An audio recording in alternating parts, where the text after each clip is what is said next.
पुराने जमाने की बात है जब बादशाहों का राज था और लोग सादी जिंदगी गुजारा करते थे। एक छोटे से गांव में एक गरीब लकड़हारा रहता था जिसका नाम इकबाल था। वो हर रोज जंगल में जाकर लकड़ियां काटता और बाजार में बेचकर अपने खानदान का पेट पालता था।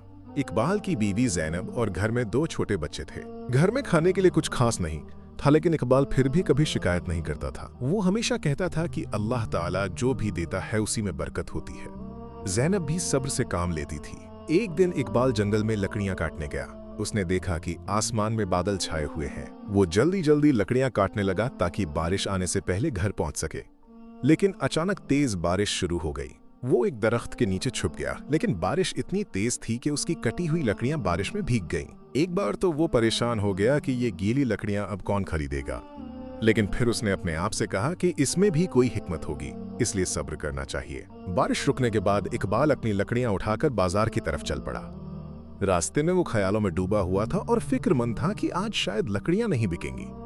जैनब इंतजार में होगी और बच्चे भी भूखे होंगे। बाजार पहुंचकर इकबाल ने लकड़ियां नीचे रख दी। तमाम दुकानदार और खरीदार उसकी गीली लकड़ियां देखकर मुंह बनाने लगे। कोई कहने लगा, ये कैसी लकड़ियां हैं, पानी में भीगी हुई। और कोई बोला, ये तो जलेंगी भी नहीं। इकबाल ये सुनकर उदास हो गया। दोपहर हो गई लेकिन एक भी लकड़ी नहीं बिकी। हर ग्राहक लकड़ियां देखकर वापस चला जाता। उसकी परेशानी बढ़ती जा रही थी, लेकिन इकबाल दिल ही दिल में अल्लाह से दुआ कर रहा था। जब शाम हुई तो वो सामान बांधने लगा कि अचानक एक बूढ़ा आदमी उसके पास आया। उसका उम्दा लिबास था, मालूम होता था जैसे कोई अमीर और पढ़ा लिखा आदमी हो। बूढ़े ने पूछा, ये लकड़ियां गीली क्यों हैं? इकबाल ने सच सच बताया कि बारिश की वजह से लकड़ियां भीग गईं। बूढ़े हकीम ने ये सुना तो खुशी से बोला, ये तो बहुत अच्छी बात है। मैं एक हकीम हूँ। दवा गीली लकड़ी से बनती है, सूखी से नहीं। उसने इकबाल की सारी लकड़ियां दुगनी कीमत में खरीद लीं। इकबाल की खुशी का ठिकाना न रहा। उसे समझ आया कि जो नुकसान लग रहा था वही फायदे में बदल गया। अल्लाह ने उसके सब्र और ईमानदारी का अच्छा बदला दिया। इकबाल खुशी खुशी घर लौटा तो जैनब और बच्चे दरवाजे पर इंतजार कर रहे थे। जब उसने ज्यादा पैसे दिखाए तो सब हैरान हो गए। छोटा बेटा अहमद बोला, अब्बास इतने सारे पैसे कहां से आए? इकबाल मुस्कुराकर बोला, बेटा सब अल्लाह की रहमत है। अगले दिन इकबाल लकड़ियां काटने निकलने लगा तो उसके दिल में ख्याल आया, अगर मैं हर रोज लकड़ियों को पानी में भिगो दूं तो क्या रोज दुगनी कीमत मिल सकती है? लेकिन तुरंत ही वो खुद से बोला, नहीं, ये अल्लाह की आजमाइश हो सकती है। मुझे अपने आप को धोखा नहीं देना चाहिए। जंगल पहुंचकर उसने देखा कि आज बहुत खूबसूरत धूप निकली हुई है। उसने कुल्हाड़ी तेज की और लकड़ियां काटने में मसरूफ हो गया। दोपहर को खाना खाने बैठा ही था कि जंगल में शोर मचने लगा। कुछ लोग उसकी तरफ भागते हुए आ रहे थे। इकबाल ने पूछा, क्या हुआ? एक आदमी बोला, जंगल में डाकू आ गए हैं, वो लोगों का सामान लूट रहे हैं। इकबाल के दिल में डर पैदा हुआ क्योंकि उसके पास कल वाले ज्यादा पैसे थे, मगर उसने खुद को दिलासा दिया कि जो कुछ होता है अल्लाह की हिकमत से होता है। तभी उसने देखा कि एक बूढ़ा आदमी झाड़ियों के पीछे छुपा बैठा है। करीब जाकर देखा तो वो वही कल वाला हकीम था। हकीम बोला, डाकू मेरा सारा सामान लूट ले गए, मैं जान बचाकर भागा हूं। इकबाल ने उसे उठाया और कहा, चलो मेरे साथ यहाँ खड़े रहना खतरनाक है। वो हकीम को साथ लेकर जंगल के छुपे हुए रास्तों से निकल गया। इकबाल अपनी लकड़ियां वहीं छोड़ आया, लेकिन उसे इसकी फिक्र नहीं थी। वो सोच रहा था, इंसान की मदद करना अल्लाह को ज्यादा पसंद है। रास्ते में चलते चलते हकीम ने इकबाल से पूछा, तुम इतने नेक क्यों हो? जब कोई किसी की मदद करता है तो अल्लाह ताला उसकी मदद करता है। कल आपने मेरी मदद की और आज मैं आपकी कर रहा हूँ। हकीम बहुत मुतासिर हुआ और कहने लगा कि तुम्हारा ईमान और तुम्हारा अखलाक देखकर मैं बहुत खुश हुआ हूँ। शहर पहुंचकर बूढ़ा हकीम कहने लगा कि मैं तुम्हें कुछ इनाम देना चाहता हूँ। लेकिन इकबाल ने कहा, मुझे किसी इनाम की जरूरत नहीं, मैंने इंसानियत की खिदमत की है। बूढ़े हकीम ने इसरार किया और एक छोटा सा थैला निकाल कर देते हुए कहा, इसमें जादुई बीज हैं। घर पहुंचकर इकबाल के हाथ में जादुई बीजों का छोटा सा थैला था, लेकिन आज की दिन भर की कोई कमाई नहीं थी। जैनब ने पूछा, आज क्या हुआ? इकबाल ने पूरा वाकया सुनाया और कहा, उस बूढ़े हकीम की मदद करना जरूरी था। रात को खाने में बस थोड़ा सा आटा और नमक था। बच्चे भूखे थे मगर शिकायत नहीं कर रहे थे। इकबाल ने बीजों को देखा और बाहर गया और उन अजीबो गरीब बीजों को बोने लगा। बीज बोकर उसने दुआ की, ऐ अल्लाह, अगर इनमें कोई हिकमत है तो इसमें बरकत अता फरमा। अगली सुबह इकबाल जंगल में लकड़ियां काटने निकल गया। वहां उसने नए नए दरख्त देखे जिनकी लकड़ियां बहुत अच्छी थीं। उसने अल्लाह का शुक्र अदा किया।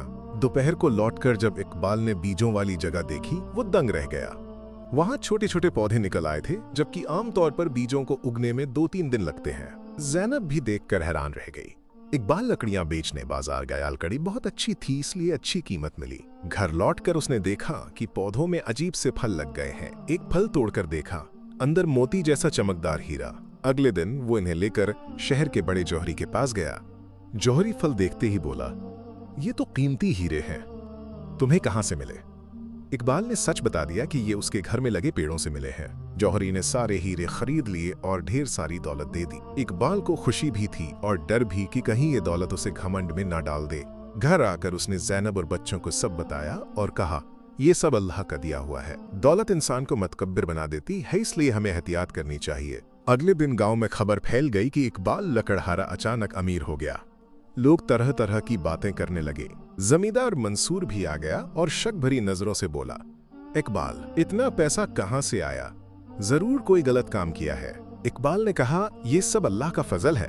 लेकिन मंसूर को यकीन नहीं आया और बीज मांगने लगा। इकबाल ने कहा कि उसके पास और बीज नहीं है। मंसूर गुस्से से चला गया। रात में शोर हुआ, आग लग गई। कई घर जल रहे थे। हवा के तेज झोंकों से आग फैलती जा रही थी। इकबाल ने लोगों की मदद का फैसला किया। उसने पैसे से बड़े बड़े पानी के बर्तन खरीदे। जल चुके घरों वालों को अपने घर में ठहराया। ज़ैनब ने सबके लिए खाना बनाया। आग बुझी तो बहुत से लोगों के घर खाक हो चुके थे। इकबाल ने बिना सोचे समझे अपने सारे हीरों से मिली दौलत उन लोगों में बांट दी। मंसूर ये सब देखकर शर्मिंदा हुआ और बोला, मैंने तुम पर गलत इल्जाम लगाया, मुझे माफ कर दो। इकबाल मुस्कुराया, कोई बात नहीं, अल्लाह ताला हम सबको माफ करे। जब सारे लोगों की मदद हो गई तो इकबाल ने देखा जादुई पौधे सूख चुके थे। ज़ैनब ने पूछा, क्या आपको अफसोस है? इकबाल ने कहा, बिल्कुल नहीं। अल्लाह ने ये दौलत इसलिए दी थी कि मैं लोगों की मदद कर सकूं। मकसद पूरा हो गया तो ये भी खत्म हो गए। अब फिर वही गरीब लकड़हारा था, लेकिन उसके दिल में एक अजीब सा सुकून था। पूरे गांव के लोग उसे इज्जत की नजर से देखते थे। गांव के सारे बच्चे उसके पास आकर कहते कि चाचा, तुमने हमारी बहुत मदद की है। इकबाल समझ गया था कि असल दौलत लोगों के दिलों में मोहब्बत और अल्लाह की रजा है। फिर कई महीने गुजर गए और इकबाल अपनी पुरानी जिंदगी में वापस आ गया। इकबाल जंगल में जाता और लकड़ियां काट कर ले आता। अब गांव के सारे लोग उसकी बहुत इज्जत करते थे। जब भी कोई मुश्किल में होता तो वो इकबाल से मदद मांगता और इकबाल खुशी से उसकी मदद करता था। एक दिन इकबाल जंगल से लकड़ियां काटकर वापस आ रहा था तो उसने किसी की आवाज सुनी। जब उसने आवाज की तरफ जाकर देखा तो एक कुएं में एक शख्स गिरा हुआ था। इकबाल ने अपनी लकड़ियों को एक तरफ रख दिया और कुएं के पास गया। उसने कुएं में देखा कि एक नौजवान कुएं में डूब रहा था। कुआं बहुत गहरा था और उसमें उतरना खतरनाक था। इकबाल ने अपनी रस्सी निकाली और बिना कुछ सोचे समझे कुएं में उतर गया। कुएं में पानी बहुत ठंडा था। इकबाल ने उसे सहारा दिया और उसकी जान बचाने की कोशिश की। लड़का बहुत कमजोर हो चुका था और उसकी सांस उखड़ रही थी। इकबाल ने पूरी ताकत लगाई और अल्लाह से दुआ मांगी। फिर बड़ी मुश्किल से उस लड़के को लेकर कुएं से बाहर निकाला। बाहर निकलकर इकबाल ने लड़के की देखभाल की और उसे होश में लाया। लड़के ने खांस कर पानी बाहर निकाला और फिर आंखें खोली। उसने इकबाल का शुक्रिया अदा किया और बताया कि उसका नाम अली है। अली ने कहा कि वो दूसरे गांव से आया था। वो रास्ता भटक कर यहाँ आ गया और कुएं में गिर गया। फिर इकबाल उस लड़के को अपने घर ले गया और ज़ैनब से कहा कि इसका ख्याल रखना। जब अली सेहतमंद हो गया तो उसने इकबाल का शुक्रिया अदा किया और कहने लगा कि वो कोई आम लड़का नहीं बल्कि बादशाह का बेटा है। इकबाल ने कहा कि उसे किसी इनाम की जरूरत नहीं, उसने इंसानियत के नाते उसकी मदद की है। शहजादे ने इसरार किया और कहा कि उसके अब्बा बादशाह सलामत इकबाल से मिलना चाहते हैं। अली बोला, आप मेरे साथ दरबार चलें। इकबाल ने कहा कि वो एक सादा आदमी है और बादशाह से क्या मिलेगा। अली ने कहा कि नेक लोगों से मिलना बादशाहों के लिए भी इज्जत की बात है। आखिरकार इकबाल राजी हो गया। अगले दिन महल से उसके लिए घोड़ों की सवारी आई। इकबाल और अली उन पर सवार होकर महल की तरफ चल पड़े। रास्ते में अली ने बताया कि उसके वालिद बहुत नेक बादशाह हैं। इकबाल के दिल में खुशी भी थी और खौफ भी। उसे लग रहा था कि अल्लाह उसकी जिंदगी में कोई नया मोड़ लाने वाला है। महल पहुंचकर इकबाल ने देखा कि बादशाह का महल सोने चांदी से भरा हुआ है, लेकिन उसका दिल बिल्कुल भी लालची नहीं था। अली ने बादशाह को इकबाल का तारुफ करवाया। बादशाह ने कहा, तुमने मेरे बेटे की जान बचाई है, तुमने हम पर बड़ा एहसान किया है। बताओ तुम्हें क्या चाहिए, सुनाज़मीन या कोई ओहदा? बादशाह ने इज्जत से पूछा। इकबाल ने कहा कि उसने ये सब अल्लाह की रजा के लिए किया है, उसे किसी इनाम का लालच नहीं है। बादशाह उसकी बात से बहुत प्रभावित हुआ। उसने कहा, तो फिर कोई ऐसी ख्वाहिश बताओ जो तुम्हारे गांव के काम आए। इकबाल ने कहा कि उसके गांव के लोग पानी के लिए बहुत परेशान रहते हैं। वहां लोगों को पीने का साफ पानी नहीं मिलता। बादशाह ने यह सुनकर फौरन हुक्म दिया कि 3 पानी के कुएं खुदवाए जाएं। साथ ही एक मस्जिद और बच्चों के लिए मदरसा भी बनवाया जाए। इकबाल की आंखों में खुशी के आंसू आ गए। उसे लगा कि उसकी दुआ सुन ली गई है। साथ ही बादशाह ने एक छोटा सा संदूक इकबाल को दिया और कहा, इसे घर जाकर खोलना। इकबाल ने घर जाकर संदूक खोला। उसमें कुछ दौलत और एक खत था। खत में लिखा था, ये तुम्हारी जरूरत के लिए है। इकबाल और उसका परिवार शुक्रगुजार हो गया। अगले दिन दरवाजे पर दस्तक हुई। इकबाल ने दरवाजा खोला तो वही बूढ़ा हकीम खड़ा था जिसने उसे कभी दुआ दी थी। हकीम ने कहा, अल्लाह ने तुम्हारी सच्चाई और नेकनियती का फल दे दिया है। इतना कहकर हकीम गायब हो गया। उस दिन के बाद इकबाल की हर मेहनत में बरकत होने लगी। गांव के लोग उससे और भी ज्यादा मोहब्बत करने लगे। जब भी उससे कोई कामयाबी का राज पूछता तो वो कहता, सिर्फ अल्लाह पर भरोसा रखो और सब्र करो। प्यारे दोस्तों, उम्मीद करता हूं कि ये वीडियो आपको पसंद आई होगी। अगर वीडियो अच्छी लगी हो तो कमेंट्स में अपनी राय का इजहार जरूर कीजिएगा। हमारे चैनल को सब्सक्राइब कर दीजिएगा। वीडियो देखने का बहुत बहुत शुक्रिया।